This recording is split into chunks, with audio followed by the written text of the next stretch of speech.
লেবাননে ইসরায়েলের হামলার মাঝেই ইরানের ক্ষেপণাস্ত্র হামলা। মধ্যপ্রাচ্যে এখন যুদ্ধ ছড়িয়ে পড়ার শঙ্কা।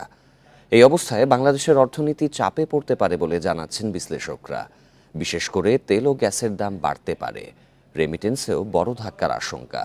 বিশ্লেষকরা বলছেন যুদ্ধ পরিস্থিতির নেতিবাচক প্রভাব পড়বে নানা খাতে। এক বছরের বেশি সময় ধরে গাজায় আগ্রাসন চালাচ্ছে ইসরায়েল। এই সময় হিজবুল্লাহর সঙ্গে সংকট সম্প্রতি যুদ্ধে রূপ নিয়েছে। হিজবুল্লাহ নেতা নাসারুল্লাহ হত্যাকাণ্ড ঘিরে ইরানের ক্ষেপণাস্ত্র হামলায় উত্তেজনার পারদ আরও বেড়েছে।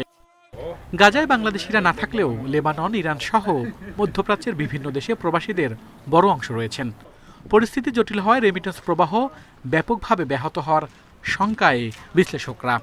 ইতিমধ্যে কিন্তু বিশ্ব বাজারে কিন্তু তেলের দাম বেড়ে গিয়েছে এবং সেটি কিন্তু আপনি আপনি যদি দেখেন ব্যারেল প্রতি কিন্তু $1-এরও বেশি কিন্তু বৃদ্ধি পেয়েছে।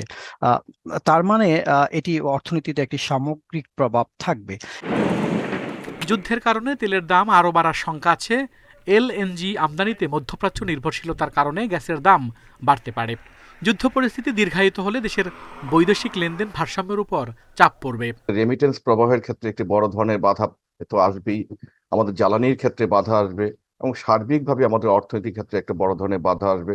এই যুদ্ধটি যদি আপনার আরো ছড়িয়ে পড়ে, আমরা যেটি বলছি ইরান বা আশেপাশের দেশগুলোতে যদি ছড়িয়ে পড়ে, সুতরাং যে বাংলাদেশে একটা বড় সংখ্যা এই মধ্যপ্রাচ্যের বিভিন্ন দেশে যারা ছড়িয়েছে তারা কাজকর্ম পাবেন না। মঙ্গলবার 180টি ক্ষেপণাস্ত্র হামলার পরই ইরানে ভয়াবহ পরিণতি ভোগ করার হুমকি দেয় ইসরায়েল এবং যুক্তরাষ্ট্র। এতে মধ্যপ্রাচ্য জুড়ে যুদ্ধ ছড়িয়ে পড়ার আশঙ্কাও করছেন বিশ্লেষকরা। আল আমিন হোসেন, ইন্ডিপেন্ডেন্ট নিউজ, ঢাকা।